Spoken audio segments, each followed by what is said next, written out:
Okay, so this is going to be a demonstration on how to accomplish an anchor point reroute in the A320. United 320, turn right heading 090, intercept jet 37 to Coyle, that's Charlie Yankee November, then direct Robbinsville, that's Romeo Bravo Victor, on course. Okay, so the first thing you want to accomplish is if there are any heading changes or altitude changes, you want to make sure you comply with ATC first.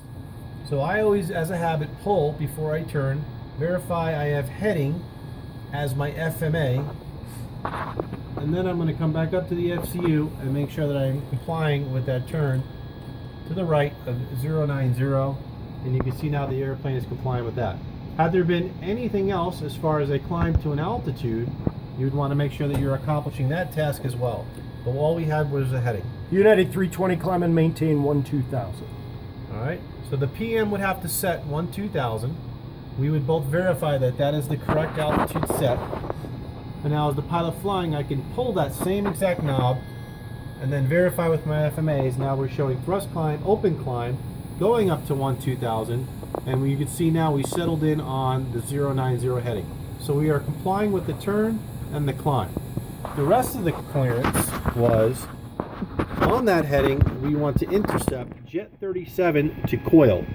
Well, I have no idea what Jet 37 is, so instead of kind of futzing around with trying to scroll around and find it all, if you go on JetFD Pro and you simply hit the search box and you type in CYN, which is what Coyle was, and hit done, you'll see it'll give you a list of possibilities. And what we're looking for is the Coyle Vortex. If you simply select it and just click out of the box, you can see it'll center up Coyle. Since I know that Jet 37 has to serve into Coyle, now all I have to do is backtrack from that Coyle and figure out what I can use as an anchor point for Jet 37. You can see it goes all the way back as far as Brook VOR. Now, in order to accomplish this, you have to know where you are on planet Earth. You can see that we just took off out of Dulles. We're now flying eastbound somewhere. So it's realistic to say we're somewhere east of Dulles as a big picture realistic situation. Okay. The other way you could try to find out where you are on planet Earth is to come up on your EFIS control panel and select the VOR button, and then look on your ND and it'll show you where you are on planet Earth. And if you go to the nav function, it'll give you a little bit better of what's behind you. Now it looks like EMI, which if you look on JetFD Pro right up here is Westminster, is slightly behind us. So if we were to turn to about a heading of 320, we would be able to get into EMI Westminster. So we're probably about 10 miles or so to the southeast of Westminster. That's just another example of how to find out where you are on planet Earth. So now to accomplish this task, you just need to have an anchor point that is somewhere behind you. So we've already established that off of Jet 37, Brook might be a good start. That should hopefully be behind us. So I'm going to simply come up here to the arc mode, and I start on the FMGC, push the flight plan key to make sure we're at the top of the flight plan. The way you know you're at the top of the flight plan is I can see the front point here. I'm going to put B, R, V, and I'm just going to select it in over here, right on top of Swan. Okay. Once I see where Brook is in there, I'm going to ask my flying partner if he likes it, and I'm going to go ahead and insert that. Now, I know the airway comes off of Brook, so I'm going to lateral revision off of Brook, select the airways prompt, and then select Jet 37. And I know my clearance was all the way to Coyle, so I'm going to have to go ahead and type that in for CYN. Again, before you insert anything, I'm going to go ahead and confirm that that looks right. The other way you could do this is come up here and range out a little bit for your ND. And you can see that I have built this airway all the way up, almost parallel our previous original clearance. So if this looks good to my flying partner, I'm going to go ahead and insert that. And now we will have that clearance built into the box. But the airplane has to have a proper from-to relationship in order to have it intercepted at the appropriate place on an airway. So what do I mean by that? I'm going to range out just a little bit farther, maybe go out to 160. And I'm going to see that it looks like, let me deselect my VORs to unclutter the screen. I'm going to bring it right to It looks like if I was to make villas my from point and coil my to point, that would be a proper from to relationship that I'm looking for. So what I would do is I'd simply go down to the FMGC, select flight plan again to bring myself up to the top, and then just simply start clearing from one left. This could take a little bit of while until you get the proper from to that you want. As you can see now, Brook is my from and Classy is my to. Still not good enough.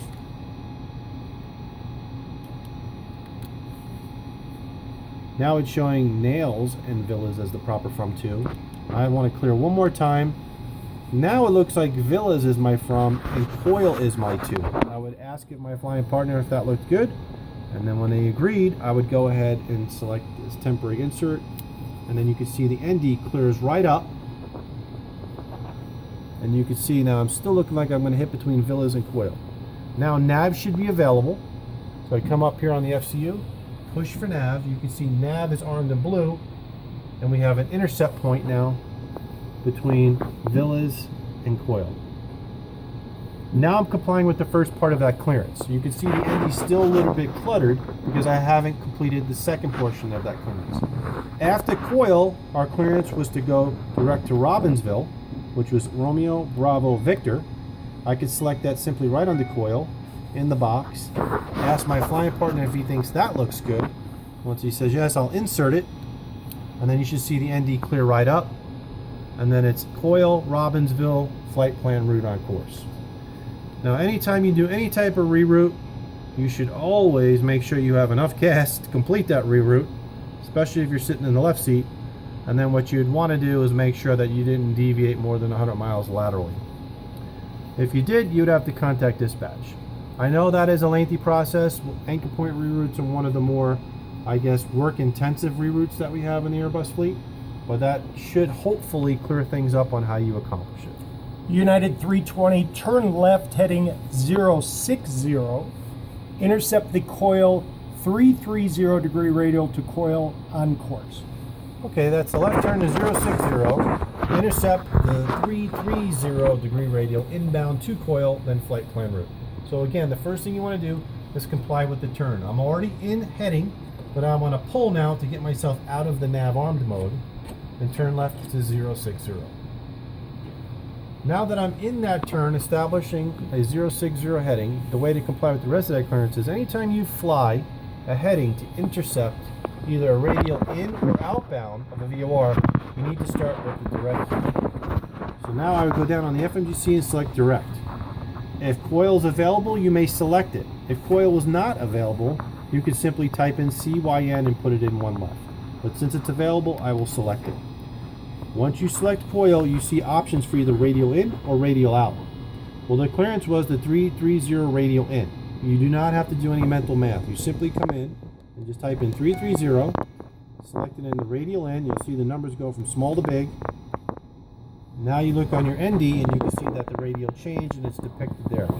So that looks good with your flying partner, and they both agree. Now you're free to insert into the FMGC.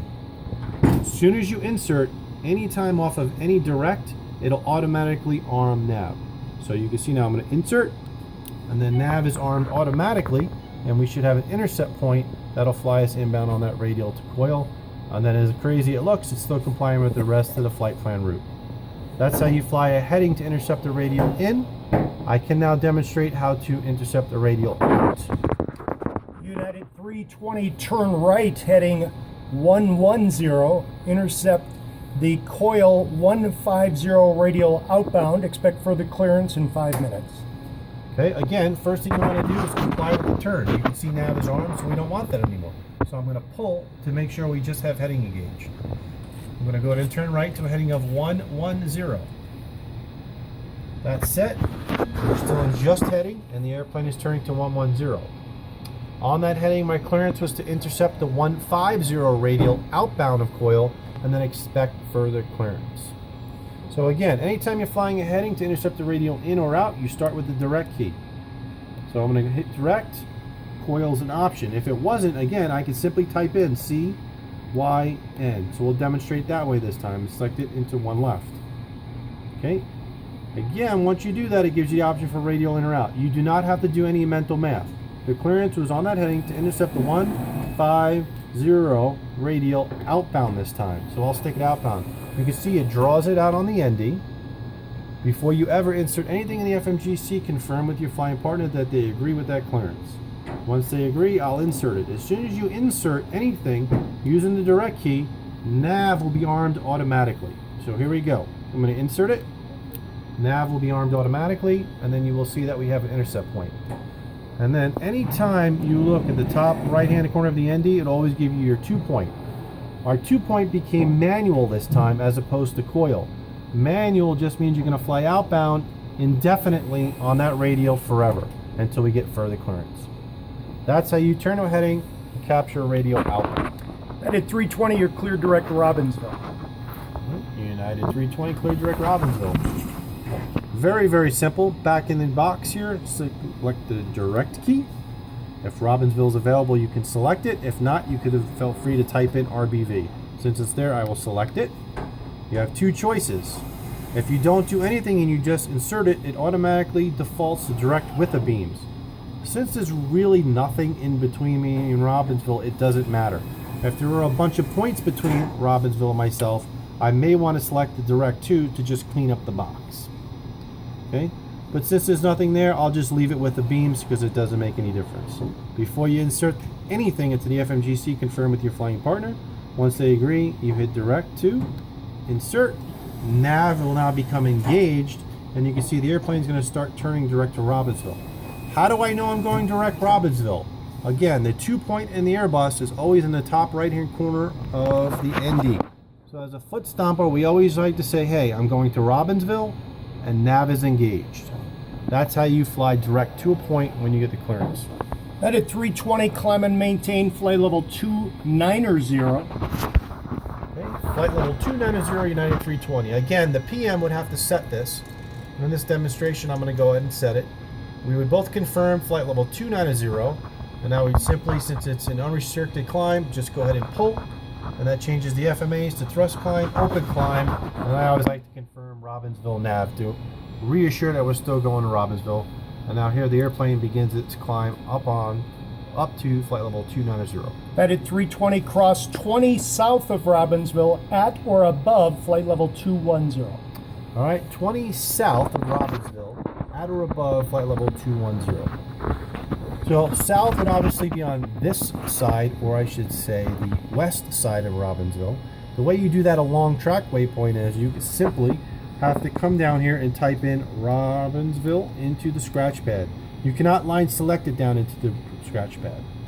Then you require a slash, and then since we want to meet that restriction on the west side of Robbinsville, I'm going to put minus.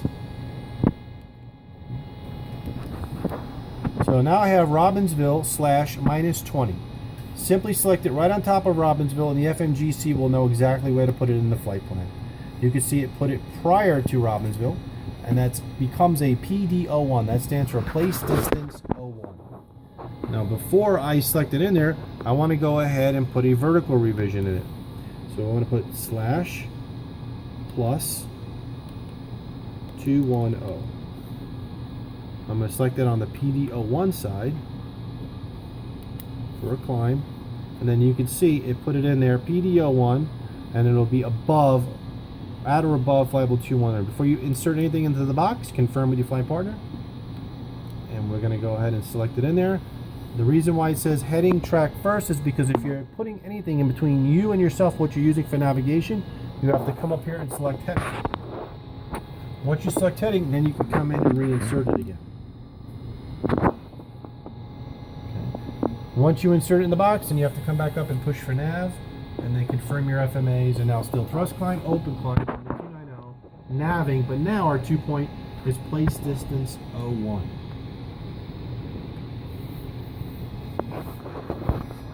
Now that we have everything set up in the box the way we wanted it to set up, I want to confirm on the vertical revision side that I do have for PD01 above flight level 210. And the way I can confirm that on the ND is come up on my EFIS control panel, hit the constraints button, and you'll see it says plus 210. So there you have it. That's how you do a long track waypoint.